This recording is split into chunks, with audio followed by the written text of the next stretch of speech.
Have you ever felt that the more you think, the less you belong? That with every layer of truth you peel back, the world around you grows more silent, more distant? You're not imagining it. In fact, history has always cast shadows over those who dare to look too closely. From Socrates to Hypatia, from Nietzsche to Turing, society has a pattern, a well-worn script, for how it deals with those who see what others cannot or will not. It marginalizes, mocks, or simply erases them. Not because their vision was flawed, but because it was uncomfortable. But why? Why is deep thought met with resistance instead of reverence? The answer lies in the very architecture of human psychology. When we stand beside someone physically stronger, we admire their form.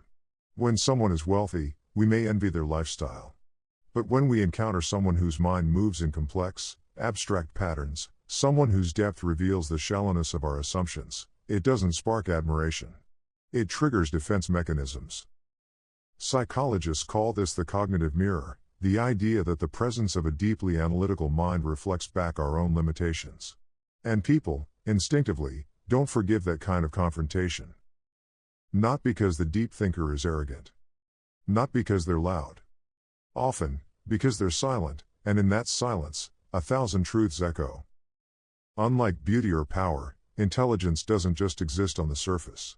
It challenges. It questions. And worst of all, it doesn't need permission to do so. That alone makes it dangerous in a society built on comfort, repetition, and the illusion of certainty.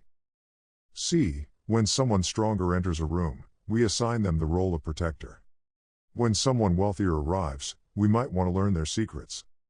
But when a thinker walks in, the kind of person who speaks in symbols, metaphors, contradictions, we brace ourselves. Subconsciously, we feel threatened. Why? Because intelligence strikes at the roots of our identity. And identity is sacred. We define ourselves by what we know, what we believe, how we understand the world. And when those foundations are shaken, even momentarily, the ego goes into survival mode. That's why people often retreat when conversations turn philosophical. That's why someone quoting Camus in a room full of small talk becomes the weird one. It's not the ideas themselves, it's the way they unmask the hollowness of our routines. This is why thinkers across history have often been outsiders. It's not that they wanted solitude. It's that society insisted on giving it to them. Studies in neuroscience have revealed that the brain's fear center, the amygdala, activates when people feel intellectually outpaced. The discomfort is primal. We evolved to prioritize belonging, not truth. In tribal times, standing out meant danger. Fitting in meant survival. That wiring hasn't changed. So when someone challenges group beliefs, not only are they seen as annoying or pretentious, they're seen as a threat to social harmony. As someone disturbing the ritual. That's why many great thinkers have found solace not in crowds, but in books, nature, art, or isolation. It's not misanthropy. It's a response to overstimulation, to the sense that every room echoes with surface-level chatter, while their inner world screams with questions. Why are we here? What is consciousness? Why do we fear death, yet worship permanence? Ask those questions at a party. And notice how fast the conversation pivots. In fact, social dynamics reward confidence, not depth. People are drawn to bold certainty over nuanced uncertainty. This is why motivational speakers go viral, while philosophers are often read only in private, or long after they've died. Society thrives on clarity, simplicity, and repetition. Deep thinkers live in ambiguity, paradox, and discovery. But there's more.